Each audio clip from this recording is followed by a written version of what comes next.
Okay, question 9, part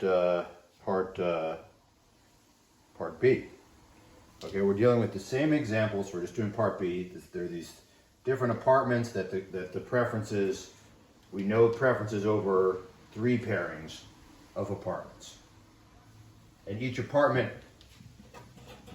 has a number of rooms, and it's on some floor. It has a number of, it's elevation, whatever you want to say. It's story, it's floor, whatever. Okay? And we know three preference judgments here, preference orderings here. Okay, and then I was asked to show that the preferences are consistent with a preference relation. We defined one possibility, we defined one possible sort of characterization of that preference relation, which said if the number of rooms is greater, or if the second thing that you're comparing an apartment to, if apartment A is greater than apartment B, if apartment A has more rooms, or if apartment B has exactly 5 rooms on floor 5. Okay, but we might want to find a more convenient way of expressing this, and also, maybe there's some structure we can impose that would allow us to say things about other apartments that we haven't discussed yet. Well, I guess the preferences I just defined technically said that, but it had this very glaring exception with this 5-5 apartment. And it seems odd to think that there wouldn't be other weird exceptions. So we might want to state it in terms of a utility function, a function that takes the number of rooms and the floor as an argument. And then, we could think about, in empirical practice, we can think about estimating such functions. There's all sorts of regression techniques that involve trying to discrete choice modeling, trying to model people's preferences or utility over these different choices. You have multinomial logit models. You have tree models, which I've mentioned, which are not used by economists quite as much. You have, what else did I want to suggest here? Oh, there's also regressions where price is on the left-hand side and the characteristics on the right-hand side. Those are called hedonic regressions. Those are meant to indirectly reflect preferences. Okay. Now, it's also very convenient when I'm estimating a function to be able to estimate a linear function where the outcome is on the left-hand, where there's some outcome on the left-hand side, which could be, could be price or something like that. And on the right-hand side, we have a linear function, but that could be a linear function like log x1. So we might be looking to estimate beta times log x1 plus beta times log x2, and we want to plus some error term, and we want to figure out what these, beta 1 and beta 2. We want to estimate what beta 1 and beta 2 are.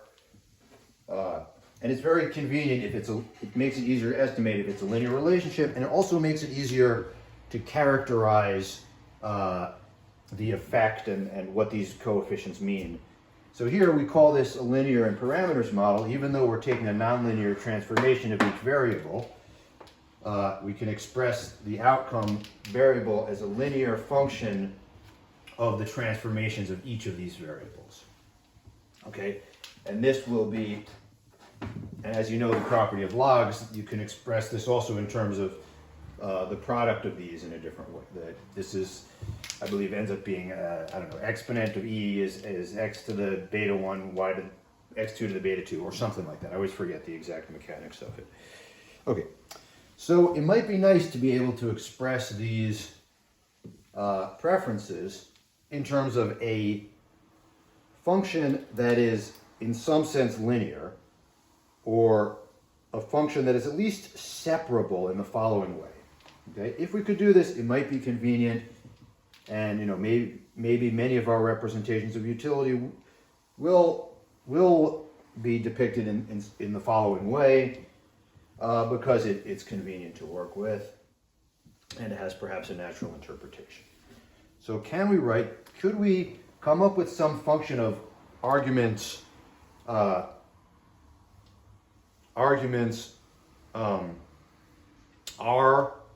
and L. Okay, so we have we have unit, we'll call the unit x, and x has a right and a left. Sorry, a rooms and floors. I don't know why L is floors, but whatever. Maybe because F is too much like functions. And yeah, because we use F for functions, okay? And we want to come up with a function. Suppose we want to come up with a function u of x, the utility. All right, can we have a utility function rationalizing these preferences? A utility function that for any of these units will ascribe a higher value to the thing on the left than the thing on the right. Can we come up with such a utility function if that, and can that utility function be separable in the following way, such that we can define it in terms of a function, two functions, f and g, where we add the two functions. So we say, all right, some function of the number of rooms that the unit has. You know, so could it be a linear or quadratic or sorry, exponent or you know, log of the number of rooms it has, or you know, twice the number of rooms it has, something like that. And in fact, just to use the notation they use, they say R of x. In other words, unit x has number of rooms R, plus some other function. You know, it could be positive or negative if he likes height or he prefers being lower down.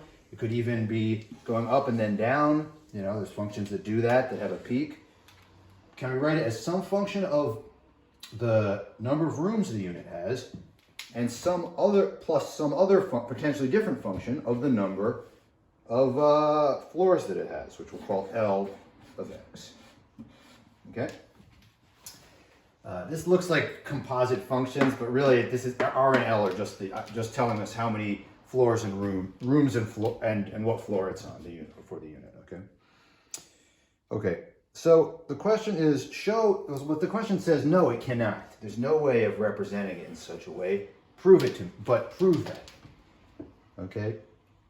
Prove that that cannot be done. All right. So let's go through the proof. Okay. If there's such a utility representation, it will have to assign u here must, each case be greater than the utility here. All right, so what would that mean? Well, if the utility is expressed, it follows this form, it would have to be the case, we're going one example by one example, that the f function, we're going to come up with a single f function, the f function of 5 rooms, so if the f function is square for the rooms, that would be 5 squared or 25, whatever, plus the g function of 12 of floor 12. So if I add twice the floor, then this is the g function is 2x, then this becomes then this becomes 24. So f of 5 plus g of 12 must exceed f of 4 plus g of 20. F of 4 plus g of 20. Okay, and similarly for each of these others. Okay, so let me just write that down. Okay, and let's see what that gets us, okay? So we got f of 5 plus g of 12 greater than f of 4 plus g of 20. I'm running out of ink on this guy, so sorry for the marker switch. And we have, for this one, f of 4 plus g of 5 must, for whatever f function, wherever it is the f function, right, must exceed f of 2 plus g of 12, for whatever the f and the g function is. We're trying to see, is there going to be some f and g function that can allow all of these things to be true? Finally, f of 2 plus g of 20 must exceed f of 5 plus g of 5.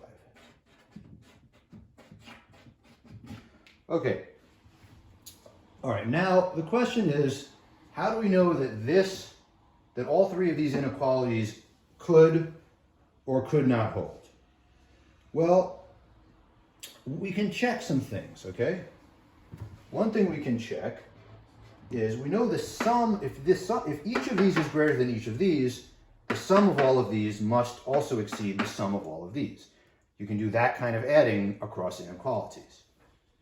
So let's add up all of these guys and add up all of these 1, 2, 3, 4, 5, 6 elements and add up all of these 6 elements.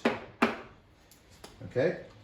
Right? Because if we're able to separate the value of rooms and floors, then the sort of sum of the values of floors plus the sum of values of rooms on this, sum of the values of